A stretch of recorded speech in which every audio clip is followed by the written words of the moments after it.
Maar we hebben ons al goed geamuseerd, geef toe. We hebben al wat spektakel gehad. Oké, onze laatste gast hier vandaag trouwens enkel op zaterdag zal zijn, dus morgen is hij er niet. Dus ik zou zeggen, geniet van volle teugen. Maar vooral, geef hem dan ook een applaus dat hij straks mee kan nemen terug naar Schotland. Geef hem een applaus dat hij het nooit zal vergeten. Ladies and gentlemen, are you ready for your final act? Are you ready? Then please welcome the one and only Mr. David Tennant!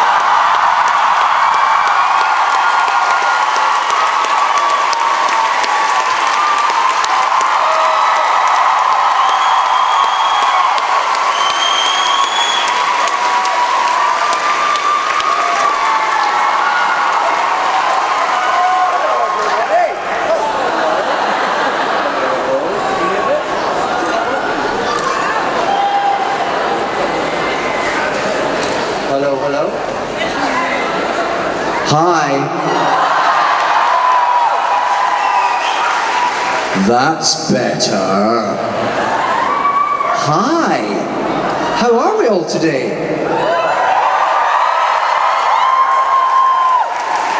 It's very nice in Belgium. I like it. Thank you for having me. It's very pretty. Ghent is beautiful. Thank you for building it. So I believe we have some questions. Do we have some questions? We now only have one microphone, so I'm just talking to myself, right? Oh, I hear a tap of a microphone. Was that what that was? Where did that come from? Oh! That's more like it. Ah, there we are. Hello. Okay. I'm back in business. Sorry, David. Sorry. Where are you? I'm all the way in the back. I'm trying to get back to the front. I'm sorry. Just keep talking. Keep talking. I'll keep talking. Anyone know any good jokes? Who's got a good joke? I don't remember jokes. Knock, knock. That's it. That you know what happens next. I don't need to go through the motions. Where are we? What are we doing? Well, I'm trying to get through there. You know. Oh, there you are. Now, tell the joke about the Scottish guy who doesn't drink whiskey. Well, it's not that I don't drink whiskey very often, and if I do, I tend to drink Jack Daniels. You're never getting invited to this country. It does make me a very bad Scotsman. Right. Okay. Sorry about this. It's quite alright. It was exciting, wasn't it? It was like a live event happening in front of us. So, to get things going, how about you tell us about you being the best Doctor Who ever? How did that come about?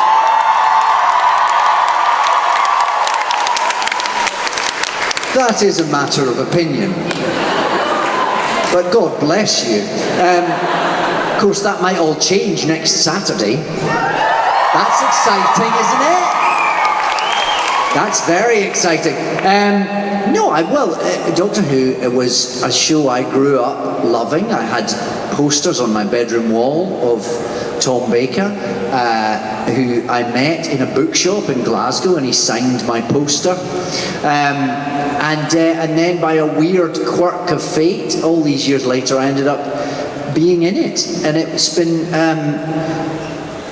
It's amazing because of that, because I grew up watching the show and then I ended up being in this show, and that's unlikely.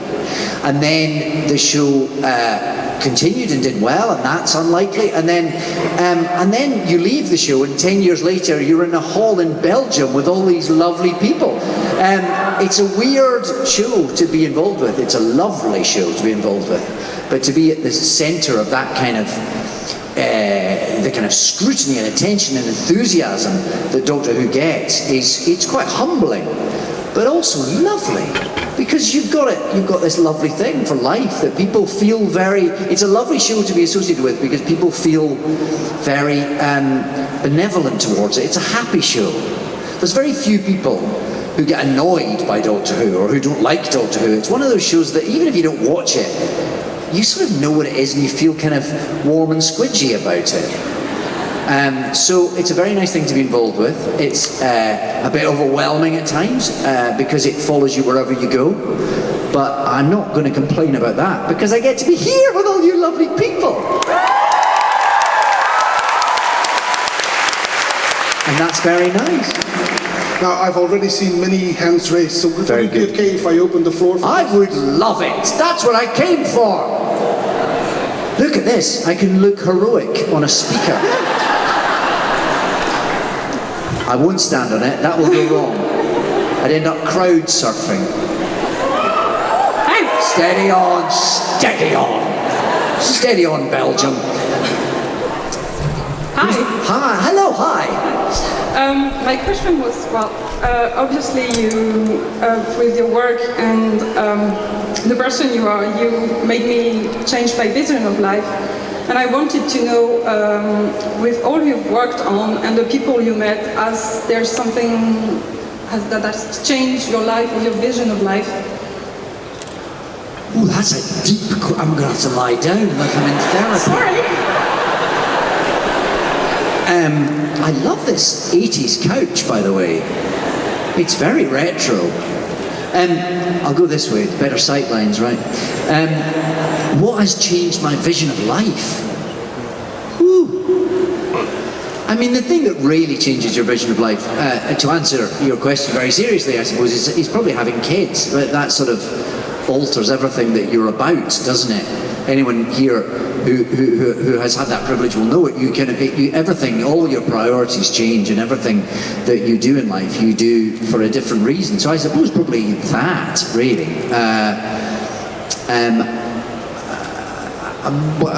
Yeah, it's hard to top that. We also have a dog. But that seems to be more to do with just stopping getting her pissing on your shoes. So yeah, probably having kids. I mean, that's quite life-changing. I mean, lots of things have been, I suppose, influence you and set you off in directions. It's like, you know, that movie Sliding Doors. You never know what's going to happen and what direction your life will take, and how things could have worked out differently. But probably the biggest shift is when you become a parent, I guess. Hi. Hi. As a doctor, you've had quite a few memorable quotes and catchphrases. Which one is the one that stuck by you the most? Yeah, probably that.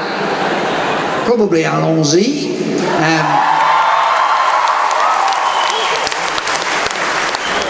Which has never felt more appropriate than when I'm here. Allons-y is probably the one that stuck, I guess, wasn't it? I mean, thankfully Russell T Davies is this sort of he's a brilliant writer who has this head full of stuff, and things just kept coming out of it. So to have his scripts for 4.5 years was a total joy, really, and the sort of the lava of brilliance that would flow from the volcano of his mind. It was very nice to be on the receiving end of that. But yes, I guess certainly in Doctor Who terms, the one that sticks is probably allons-y. That's probably the one. And I forget things that I'm associated with. People come up to me. I was in a Harry Potter film once, but it was thank you. But it was quite a long time ago. And I don't always remember the thing. So people will come up to me and go, "I'll show you mine if you show me yours."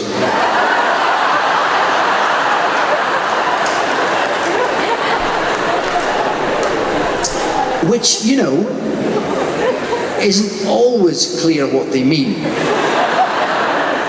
But I've learned to recognise that as a Harry Potter reference. Sometimes you don't always get the references that you should. Yeah, I think probably yes. I will go with allons-y, I think. Yeah. Who's next? Hi. Hi. Hi. I think you get this a lot, but I'm gonna ask it anyway. Sure. Can I ruffle your hair?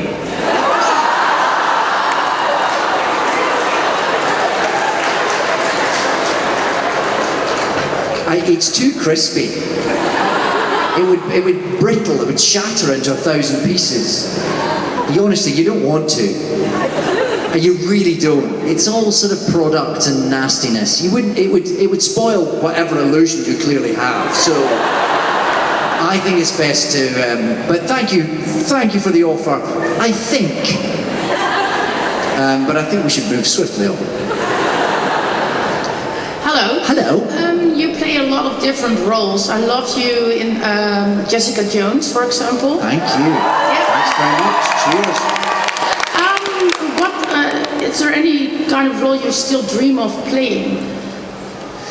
No, really, because until the sort of script arrives that's written well by somebody brilliant, you can't really imagine what that might be. You can't imagine. It's hard to imagine a character. I mean, I don't know what you. Oh yes, I'd like to play a baker, or I don't know, a sewage worker. I don't know what that would be. Until.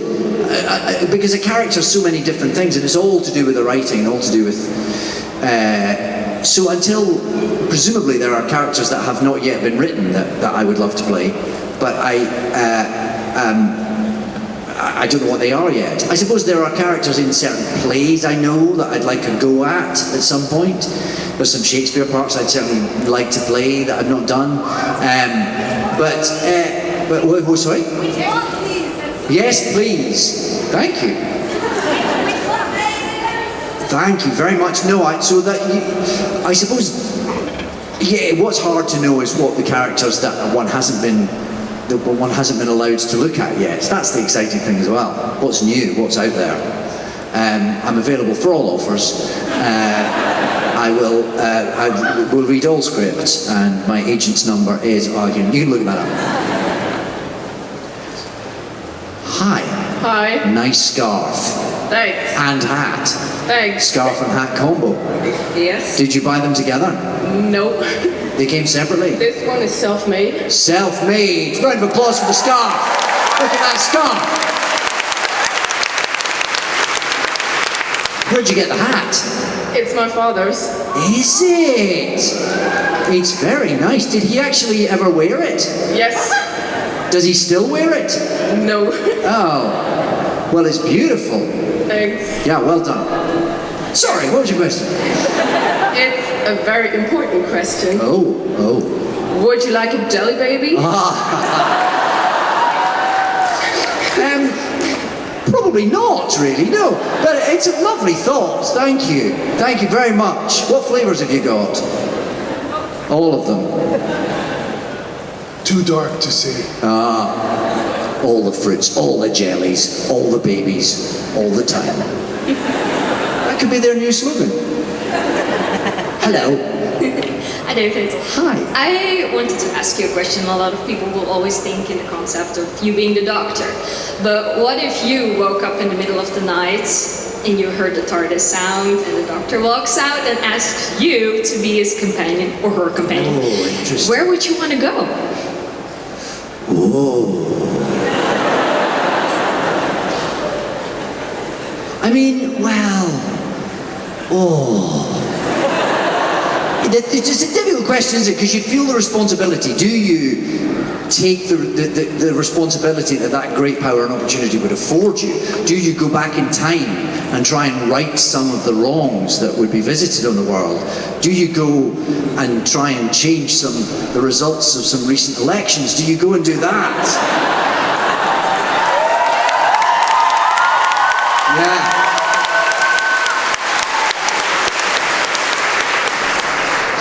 To get a visa to come to Belgium. Yes.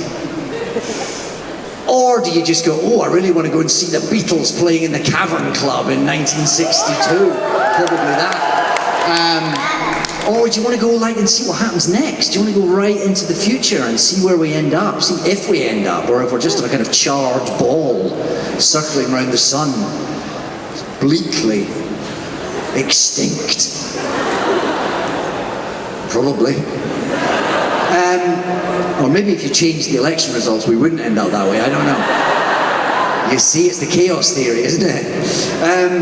I'd be very torn. But I guess if you've got time travel, you have all of time to do everything that you want to do, don't you? So, which doctor has come to call on me? Which one is it? That would be weird if it was me. Like, oh, I thought you looked so much better in that suit.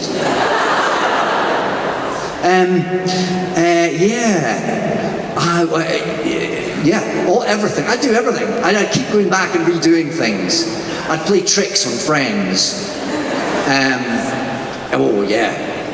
It would be too tempting not to do everything, wouldn't it?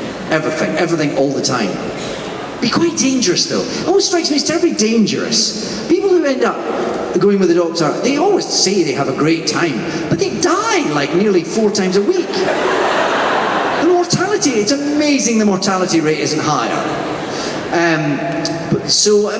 Probably a little bit scary, but I think it would be, there's so much. A lot of wrongs to right, a lot of bands to see. Thank you.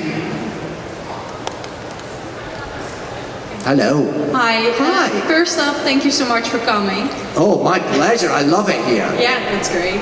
I want to ask you something. I know it's been a while, but how was it to play Fright Night? Oh, it was great. Yeah. It was great. It was such a great script, and it was such a ludicrous character, which was great fun to play. He wasn't based on any particular Las Vegas magician, I promise. But we got to go to Las Vegas and watch one of them and nick all his ideas. I won't say his name in case he sues me. I got to work with Anton Yelchin, the dearly departed Anton Yelchin, who was just about one of the nicest human beings you'd ever meet. A sort of awful, terrible tragedy that he's no longer with us. Lots of great people were in that movie. Colin Farrell, he's sort of chipped out of marble. He's a sort of perfect human being, sort of physical specimen, just walks in like that, he's sort of perfect. Everything about him. And then he's just nice and normal and cheery and fun. It was a great film. I thought it was. I was very, very, very pleased with the end result. I'm very sad we never made a sequel, frankly. Thank you. Hi. Hi. Thank you so much for being here. Oh, my pleasure. Thank you. Thank you for being here. Imagine if I was standing in this room on my own. I'd be mental. I wanted to ask you about Good Omens. Yes. Did you already read Terry Pratchett's work before being a part of the series? How was it shooting with Michael Sheen? I knew some of Terry Pratchett's work. I knew some of Neil Gaiman's work. I'm ashamed that I didn't know this novel. And I don't know how I didn't. Michael Sheen has known this novel all his life. He's sort of been waiting to play this part. I didn't know it. I don't know how it's passed me by, because I now meet people for whom it's the most important novel they've ever read. I realise now what an extraordinary piece of work it is. So I feel incredibly fortunate that it came my way. It's a great novel, and it's been adapted by Neil Gaiman himself. He's written all the scripts. He was on set every day, so it's very much got the stamp of authenticity for all the Good Omens fans out there. It was done with a lot of sort of love. Michael Sheen was heaven. I mean, literally heaven, as he's playing an angel. But he's just great to work with, and almost all our stuff we do a lot of sitting on a park bench, kind of moaning at each other and teasing each other, and it was great. I loved it. So I haven't seen any of it yet. I hope it all works out. But shooting it was great. The scripts were great. It's looking so far like it's all going according to plan. So I'm delighted to be part of that, and I feel the weight of responsibility, because you come to shows like this, and a lot of people here may have read Good Omens and may know Good Omens and may have an opinion about it, and people don't want their dreams crushed. So I'm aware that we have a responsibility to get it right, but I hope that we will. I hope you enjoy it when it comes out next year. Thank you.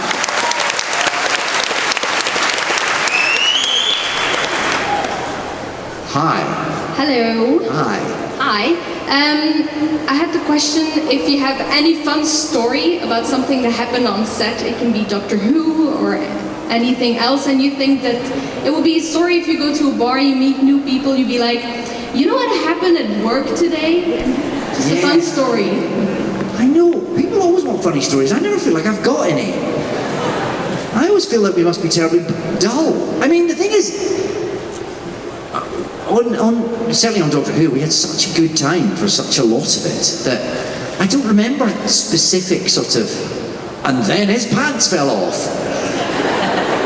Unless it was a Captain Jack episode.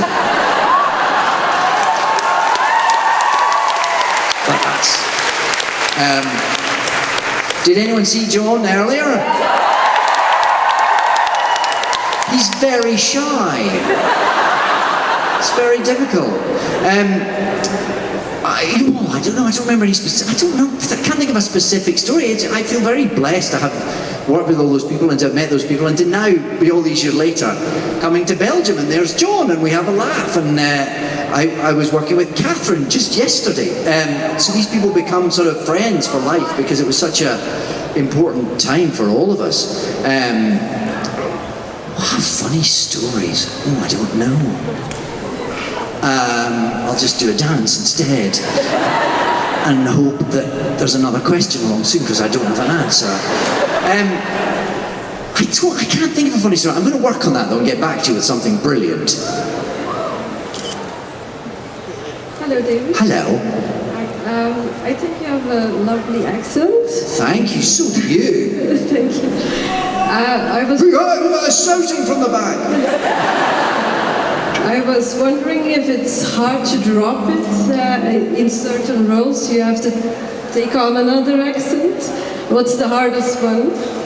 I quite like doing accents. I quite like, it feels like, makes you feel like you're someone a bit different. So I enjoy doing things in my own accent too, but there's something quite freeing about changing your voice. And sometimes obviously you have to work on them, and there are some that I've done quite a lot now, and you get used to them, and they can become a sort of second nature. And then every now and again you'll have to study a new accent because you've never done it before, and that's you work with sort of experts who tells you, oh no, that vowel sounds like this, and then once you sort of master it, it's a bit like you've got a new car to drive. I quite like that, so I quite like accents. There's one I cannot do, which is South African, which for some reason completely defeats me. So I would never be able to play a South African successfully. I can sort of start it alright, but then very quickly it turns into the North Country in the north of England, or so I come from Birmingham. So I can't hold on to that one. But other than that, I quite like an accent. I mean, until I find one that defeats me, I suppose. Hi. Hello. Hi. You've got a guitar. Yes. Are you going to play a song? Unfortunately, no. It's I thought we were going to do a number. I thought that was the big finale. Sorry, go ahead. Right. There's a question silently going around amongst my friends of the Belgian Movians, and the question is, in what episode you see Missy and the Master getting really flirty with each other? Yes. And now we are wondering, if a Time Lord or a Time Lady starts a relationship with himself or herself of a different generation, would it be self-pleasure or incest?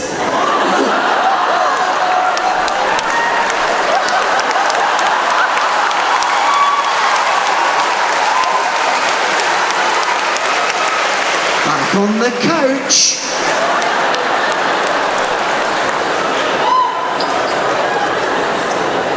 I hope we're not just suggesting this because the Doctor now for the first time has been played by a woman, because it's just as likely that two male doctors could get together, right? Or two female doctors could get together. But yes, I mean, or maybe they can just coexist without it having to turn sexual. Maybe that also. Well, it wouldn't be incest. I see what you mean. I was going to say incest is within a family, but I suppose it...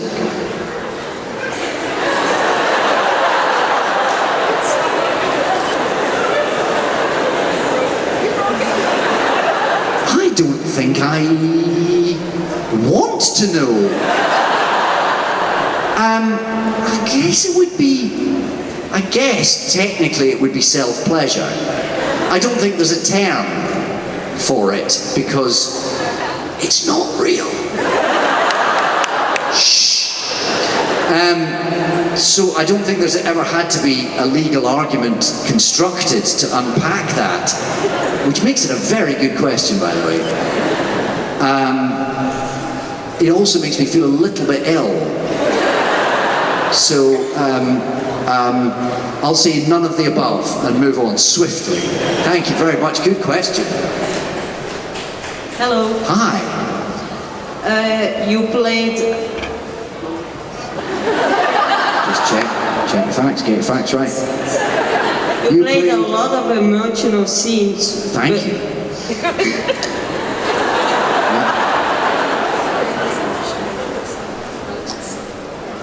But which watching you get emotional by yourself? Oh, I don't quite understand the question. Wait, I help him. Okay. He asks, you played a lot of emotional scenes in Doctor Who, and he asks, he wants to know what scene you get emotional by yourself as a person, as David. What do you mean in life? What makes me emotional? Well, I think the things that make everyone emotional, probably. I suppose, you know, things obviously within your own family that are either very moving, either very touching or very sad for whatever reason. I don't think I'm unlike most human beings. You know, things make you sad and happy as hopefully as they should, and as they sort of relate to you and yours and the world around you. And I think there's been a lot to be very sad about in the broader world in recent years, and a lot to make us sort of feel like we need to fight, frankly. So yeah, I think the standard things, really. I think, you know, the family things and things around the world that make me despair for humankind. But hopefully, you know, you can always find a little something of a shard of hope, a bit of humanity that can make you sort of dry off your tears and get stuck in. That's what I'd say. Thank you. Hi. Hi.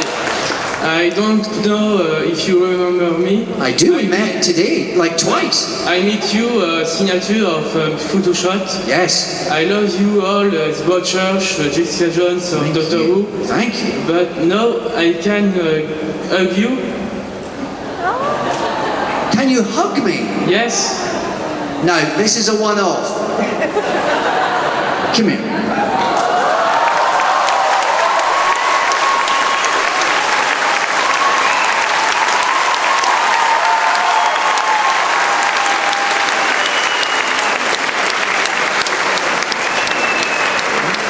Merci beaucoup.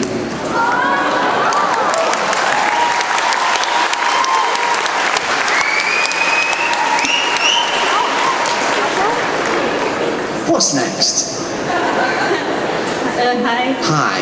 I'm so sorry. I'm very nervous. So am I. There's all these people looking at you. Look, you're on telly.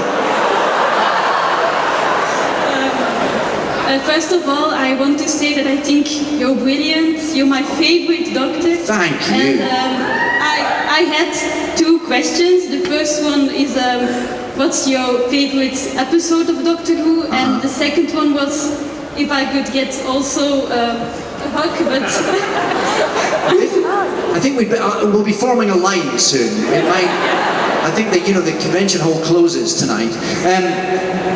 Favourites are hard, aren't they? It feels a little bit wrong to have a favourite because every episode, particularly Doctor Who, every episode was so different, and because we had a different cast, we had a different set of locations, each story was very uniquely itself. It feels like having favourites is wrong. It feels like you're kind of choosing between children or something. You know, each one was very individual and special, and I have very fond memories of each one. So I don't know that I've got a favourite, really. I had some very good times in a lot of them. It's always nice when old friends would come back. They were ones, and when we did Soul on Earth and Journey's End, it was everyone came back. We suddenly had a TARDIS full of chums. So that was one of the ones that I have fondest memories of filming, just because it was really nice to go to work with everyone all at once. But I don't have I'm really fond and proud of all of them, actually. My favourite's probably the last one that I saw a repeat of. So yeah, all of them, all the time. All the favourites, all the time.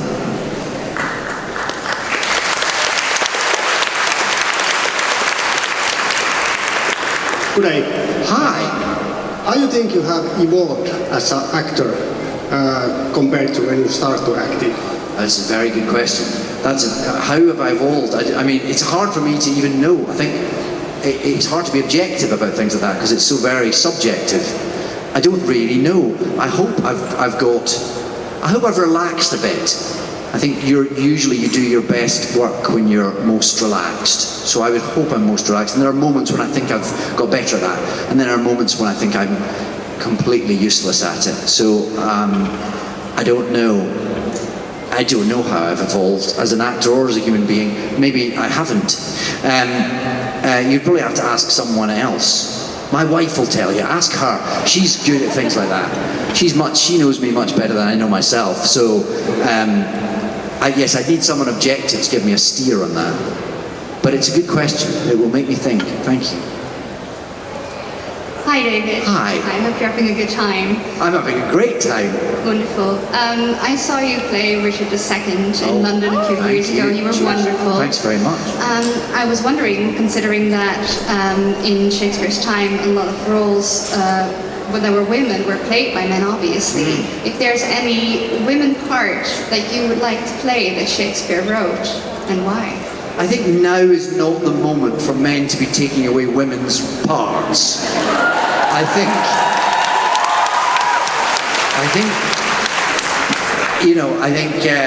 there's some very positive and necessary strides being made for gender equality in all industries, and certainly in the acting profession. That needs to be looked at. So I don't want to be contributing to that problem right now. I don't know. I mean, I suppose, there are lots. Shakespeare's written a lot of great roles for women and men. So yes, I'm sure I'd like to go at some of them. But I don't know. I wouldn't dare. I wouldn't be wrong. No, we need some of the women to take some of the men's parts for a bit. That's probably what we need to do. And then once it's all balanced out, we can answer that question. But we have a way to go yet, I think. Did you like making Broadchurch as much as Doctor Who and DuckTales because it's more serious? It is Broadchurch is much more serious, you're right, than Doctor Who. Although often the more serious stuff is the one that is most hysterical off camera. Partly because you're doing some scenes that are very charged and often quite emotionally quite difficult. People are having to go to some quite dark corners of their psyche to tell the story. So it means that when the cameras are off, it can all get quite giddy and quite silly, which Broadchurch, I have to say, did at times. It was a very happy time. Very different to making Doctor Who, a completely different experience. Hard to compare, but equally special when I look back on them, certainly. And then DuckTales is different again, because that's just me in a room on my own, shouting into a microphone and jumping up and down and getting very sweaty and overacting a lot on my own with headphones. Usually I'm in London and people are in Los Angeles. So it's all a very, very different sorts of experience.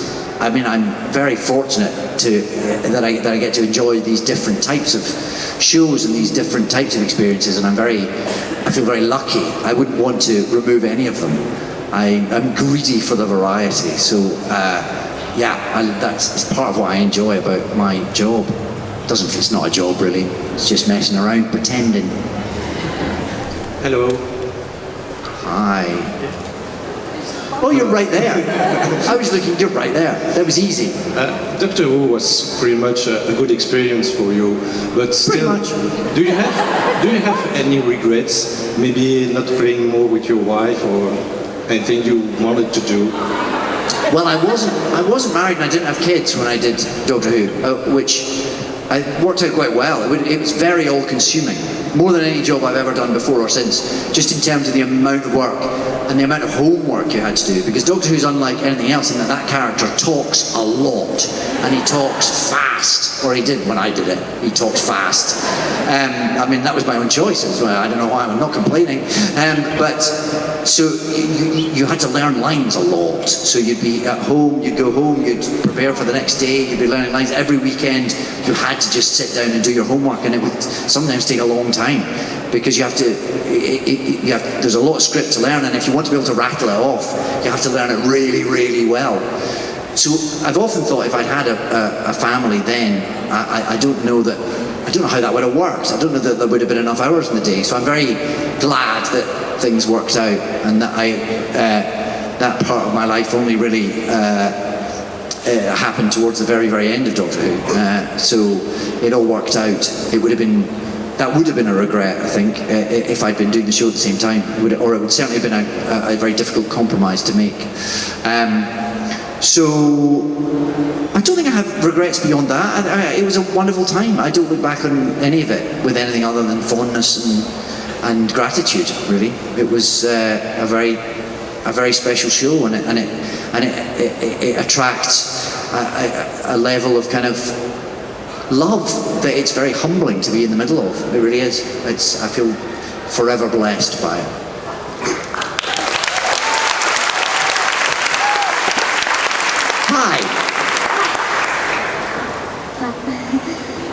This is my first convention, and I... Welcome, round of applause!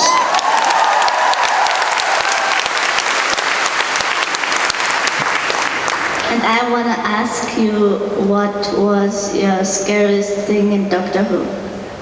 Scariest thing in Doctor Who?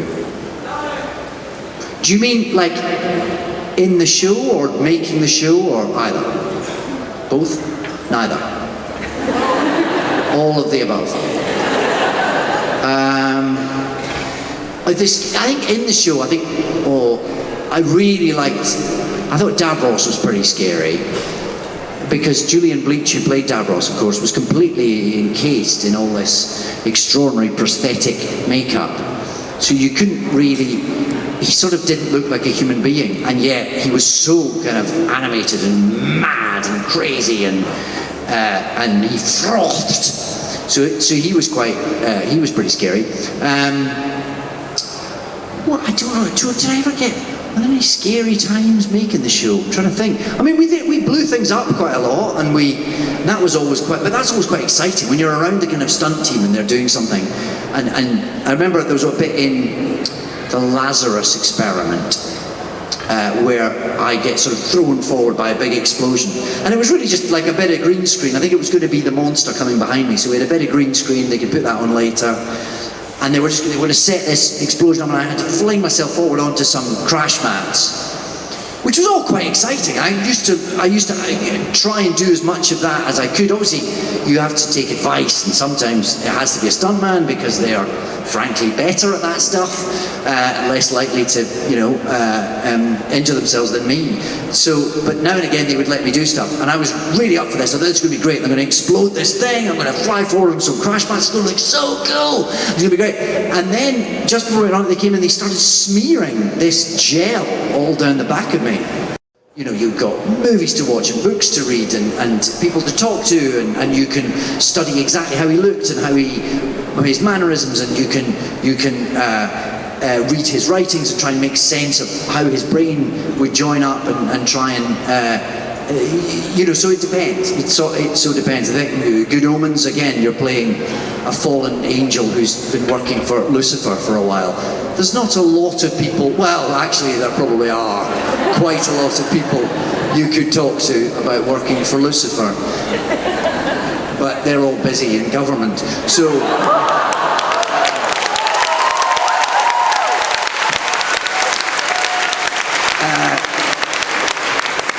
yeah, it really depends. It depends on what it is, and it depends on if you have to find a particular mood. Then I guess you have to maybe take some time, and you have to find a way of getting yourself in a certain sort of headspace.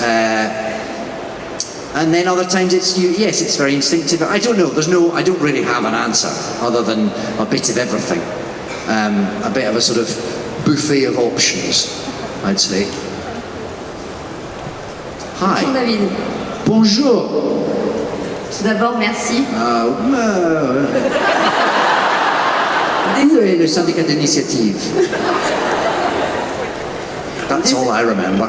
Désolée de ne pouvoir exprimer en anglais. Très bon.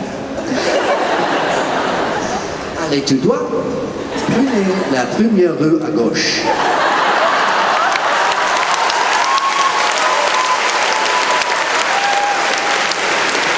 Voilà. C'est le syndicat d'initiative. Merci. Merci d'être venu aujourd'hui. Pour la première fois, je crois, dans un pays francophone. Les Français vous attendent depuis très longtemps. À quand David Tennant? À Paris, au Comic-Con. Just say yes. Just say yes. Oui.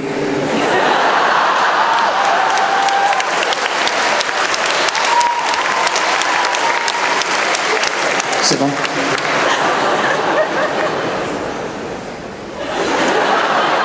Mais dites-moi, did that answer the question? Yes. Thank you. Next. Hi. Hi. First of all, how are you? Très bon. Merci. Of course, thank you. So I come from France too, and I As well as me, yes. and Moi aussi. and I just want to know, what do you prefer in France, like food or people or all this stuff? In France? Yeah. What French things do I like? Yeah, French foods or. Very well. You do very good red wine.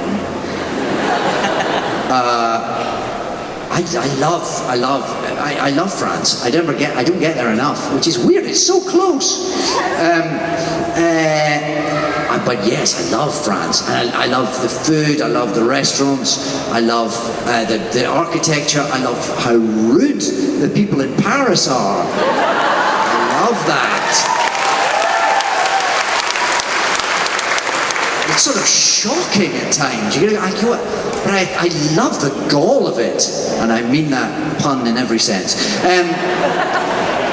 No, I love France. I feel it's exotic. I feel really uncool in France. I feel like everyone in France is cooler than me. And Belgium too. Yeah.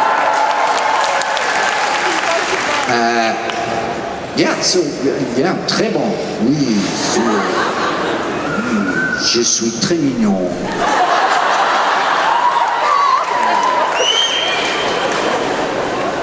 Unfortunately, David, that's all we have time for. And you have a plane to catch, so you won't be here tomorrow. I will not be here tomorrow. Will you miss me?